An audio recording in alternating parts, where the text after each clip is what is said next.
जय श्री हरि विष्णु। बैसाख का बहुत ही पावन पुनीत महीना चल रहा है और बैसाख के महीने में जल दान करने का बहुत अधिक महत्व है।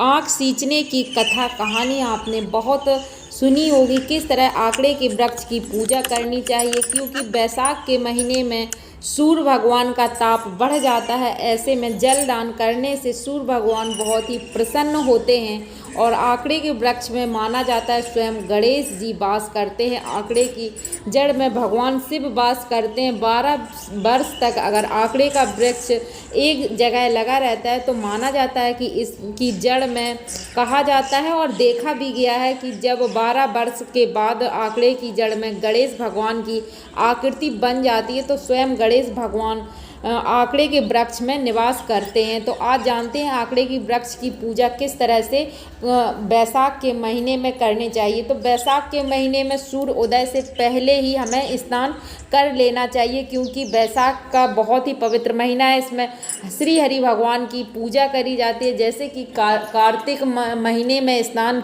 दान किया जाता है, वैसे ही बैसाख के महीने में भी स्नान किया जाता है। तो सूर्य उदय से पहले सबसे पहले हमें स्नान कर लेना है। इसके बाद आपको जल जो आंकड़े का वृक्ष अगर आपके घर में है या घर के आसपास है या छोटा सा भी पौधा आपने गमले में लगाया है तो उसमें जल जरूर से समर्पित करें। जल में थोड़ा सा कच्चा दूध डाल लें और रविवार के दिन पूजा करना। अगर आप एक भी दिन नहीं करते तो रविवार के दिन जरूर से आंकड़े के वृक्ष में जल समर्पित करें। बस हमने चंदन से टीका लगाया है और रोली से को टीका लगाया है। आंकड़े के वृक्ष के नीचे जो सरसों के तेल का दिया जलाना बहुत ही उत्तम माना जाता है।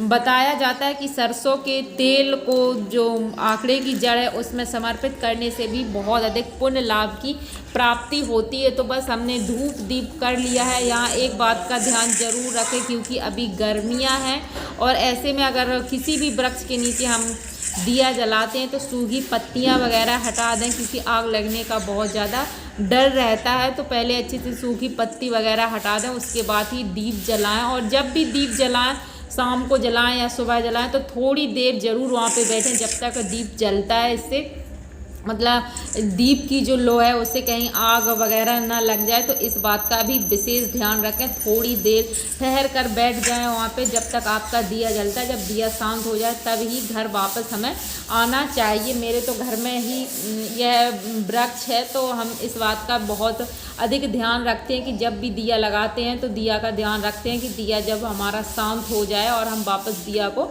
उठा लेते हैं। तो गर्मियों में इस बात का भी बहुत अधिक ध्यान रखें। तो बस इस तरह से हमारी पूजा आरती हो गई है। बहुत ही सिंपल सी पूजा है, बस इसी तरह करनी है। पहले दिन जब आप पूजा करें तो एक इस तरह से मौली ले लें और इसके जिस तरह हम बरगद के वृक्ष में फेरी देते हैं और कलावा बांधते हैं तो उसी तरह से हमें बांध देना है पहले दिन। बाकी फिर बाद में हमें ऐसा नहीं करना है, पहले दिन ही हमें लगाना है। तो 5-7 फेरी ज़रूर से लगाएं, तभी हमारी संपूर्ण पूजा मानी जाती है। दोस्तों, अगर आप कहानी सुनना चाहते हैं आंकड़े के सींचने की कहानी राजा रानी की, तो वो हमने दूसरे वीडियो में बताई है, तो आप जाकर उसको सुन सकते हैं। बहुत ही पवित्र और पावन कहानी है। कहानी को सुनने मात्र से पापों का समूल नाश होता है। तो एक बार बैसाख की कहानी ज़रूर से सुने। रविवार के दिन पूजा ज़रूर करें आंकड़े के वृक्ष की। बाकी के दिन अगर नहीं कर पाते हैं तो रविवार के दिन ज़रूर करें। बैसाख के महीने में आंकड़े के वृक्ष की पूजा करना, पीपल की पूजा करना और बरगद के वृक्ष की पूजा करना, तुलसी माता की पूजा करना, इनको जल समर्पित करना बहुत ही लाभदायक पुण्यदायी माना गया है। तो मिलते हैं ऐसे ही दूसरे वीडियो में, तब तक के लिए राधे राधे।